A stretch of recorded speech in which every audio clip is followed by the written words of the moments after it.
الحقيقة دايما لما بنتكلم عن المشروعات القومية أو المشروعات اللي بتقوم بيها البلد في مجالات مختلفة، يطلع لك واحد كده يقول لك إيه لازمته، إيه فايدته، إيه المشروع ده يعني ما حققش أي جدوى، ما حققش أي نجاح.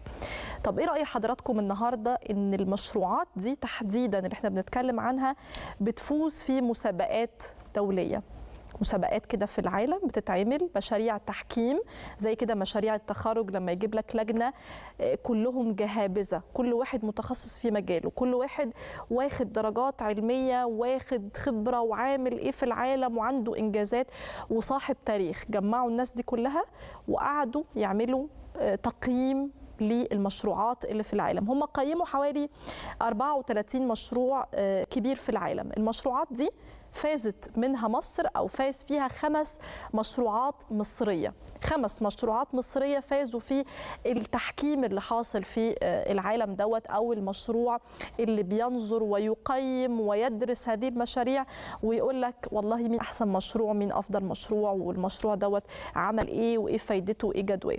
فالنهاردة ده مش كلامنا ولا كلام البلد أو الدولة المصرية، ده كلام جهات ولا من أهلي ولا من أهلك، بيشوفوا المشاريع كلها ويشوفوا الإنشاءات الهندسية ويشوفوا الطريقة اللي اتبنى بيها المشروع دوت ويشوفوا الهدف من هذا المشروع ويحكم ويقيم.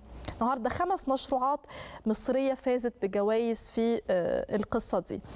خلينا نسرد مشروع مشروع أو نتكلم عن مشروع مشروع ونشوف كل مشروع فاز ليه وكانت ايه مقومات نجاحه وايه الهدف من المشروع دوت. اول حاجه هعرضها على حضراتكم هو محطه عدلي منصور التبادليه، لانها فازت بافضل مشروع نقل في العالم. تعالوا نشوف التقرير. عدلي منصور.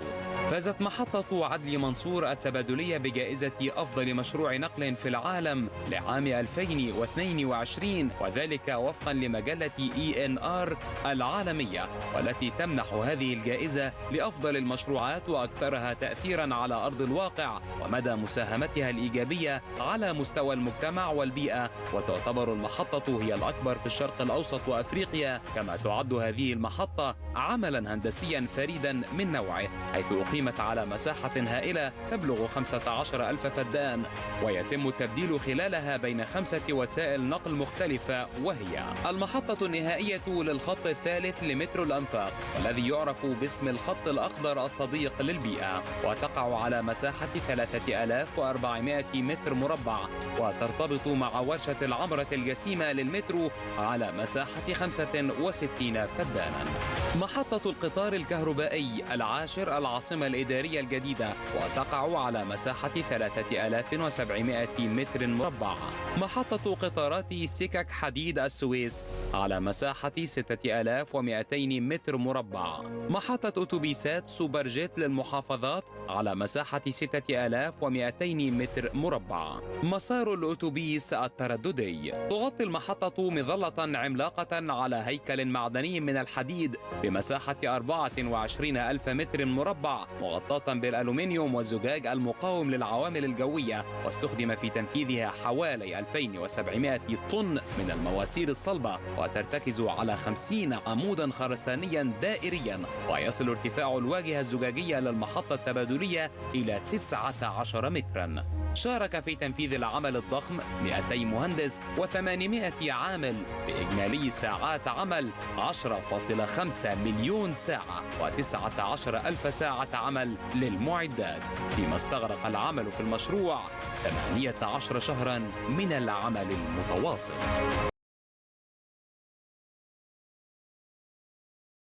استعرض وسرد لحضراتكم تفاصيل محطة عدلي منصور والمقومات اللي تتمتع بيها والمساحة الكبيرة يعني الإنجاز الهندسي برضو في طريقة بنائها وتصميمها. لكن أنا عايزة أقول لحضراتكم إنه المسابقة دي طبعا بتعملها مجلة ENR، وهي مجلة يعني مرموقة وأمريكية وعالمية ويعني حاجة كده على أعلى مستوى. الحقيقة المسابقة دي بتقيس بحسب كده شوية حاجات. يعني بتشوف المشروع دوت مدى مساهمته في المجتمع والبيئة حسب المعايير الدولية. احنا النهاردة بنتكلم عن عالم بيتقدم، عالم بيحط كده شوية عناوين، بيحطها مقياس وبيحطها أجندة، فكرة التنمية المستدامة، فكرة التغير المناخي، المشروعات صديقة للبيئة.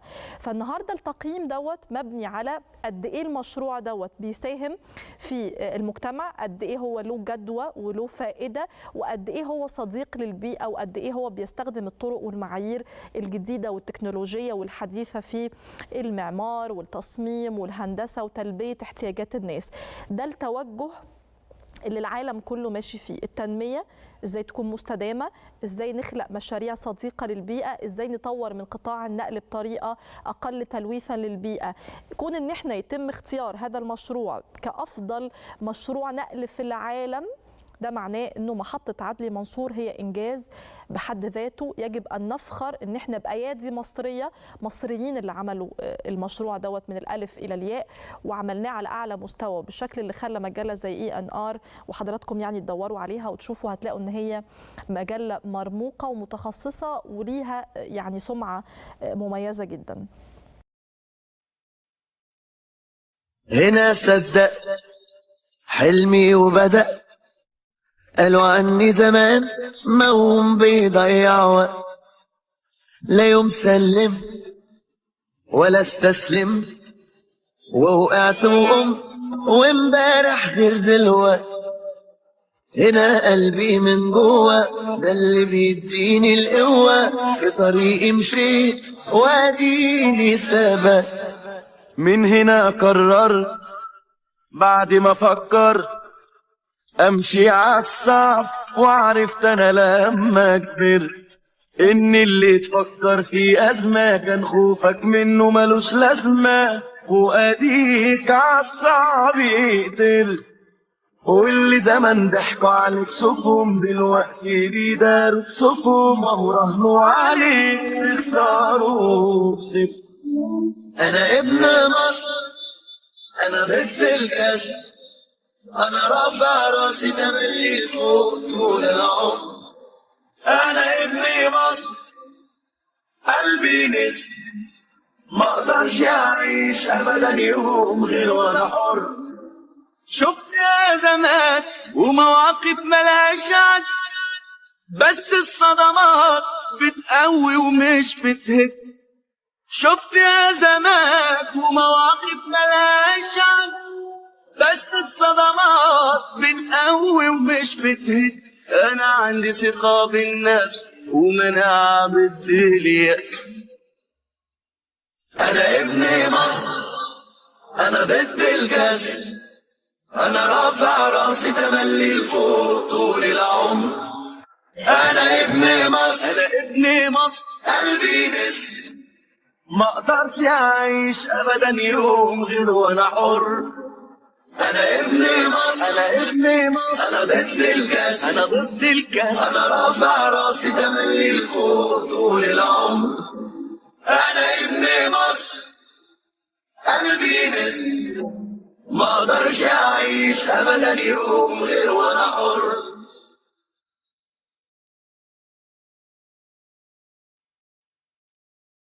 هنا صدقت حلمي وبدأت، قالوا عني زمان موهوم بيضيع وقت، لا يوم سلم ولا استسلم، ووقعت وقمت وامبارح غير دلوقت. هنا قلبي من جوه ده اللي بيديني القوة، في طريقي مشيت واديني ثبت.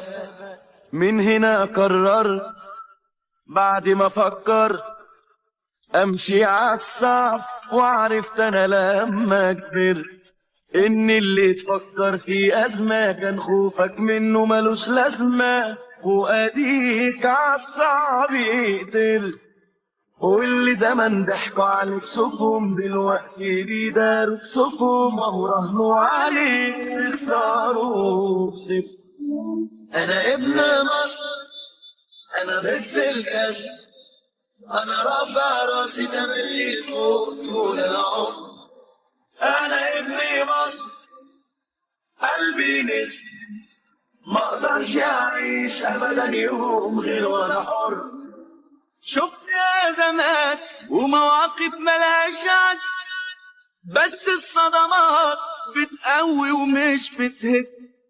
شفت يا زمان ومواقف ملهاش عد، بس الصدمات بتقوي ومش بتهد. انا عندي ثقة بالنفس ومناعة ضد اليأس. انا ابن مصر، انا ضد الكسل، انا رافع راسي تملي لفوق طول العمر. انا ابن مصر، انا ابن مصر قلبي نسر، ما اقدرش اعيش ابدا يوم غير وانا حر. انا ابن مصر، انا ابن مصر، انا ضد الكسل، انا ضد الكسل، انا رافع راسي تملي لفوق طول العمر. انا ابن مصر قلبي نسر، ما اقدرش اعيش ابدا يوم غير وانا حر. هنا صدقت حلمي وبدأت، قالوا عني زمان موهوم بيضيع وقت. لا يوم سلم ولا استسلم، ووقعت وقمت وامبارح غير دلوقت. هنا قلبي من جوه ده اللي بيديني القوة، في طريقي مشيت واديني ثبت. من هنا قررت بعد ما فكرت امشي عالصعب، وعرفت انا لما كبرت ان اللي تفكر في ازمة كان خوفك منه ملوش لازمة، واديك عالصعب قدرت. واللي زمان ضحكوا عليك شوفهم دلوقتي بيداروا كسوفهم، وهو رهنوا عليك تخسروا كسبت. انا ابن مصر، انا ضد الكسل، انا رافع راسي تملي لفوق طول العمر.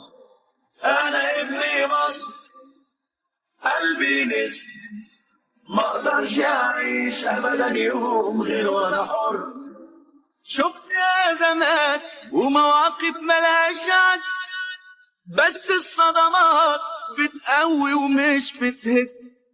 شفت يا زمان ومواقف ملهاش عد، بس الصدمات بتقوي ومش بتهد. انا عندي ثقة بالنفس ومناعة ضد اليأس. انا ابن مصر، انا ضد الكسل، انا رافع راسي تملي لفوق طول العمر. انا ابن مصر، انا ابن مصر قلبي نسر، ما اقدرش اعيش ابدا يوم غير وانا حر. انا ابن مصر، انا ابن مصر، انا ضد الكسل، انا ضد الكسل، انا رافع راسي تملي لفوق طول العمر. انا ابن مصر قلبي نسر، ما اقدرش اعيش ابدا يوم غير وانا حر.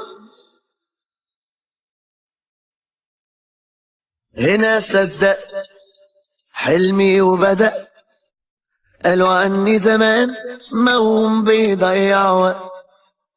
لا يوم سلم ولا استسلم، ووقعت وقمت وامبارح غير دلوقت. هنا قلبي من جوه ده اللي بيديني القوة، في طريقي مشيت واديني ثبت. من هنا قررت بعد ما فكرت امشي عالصعب، وعرفت انا لما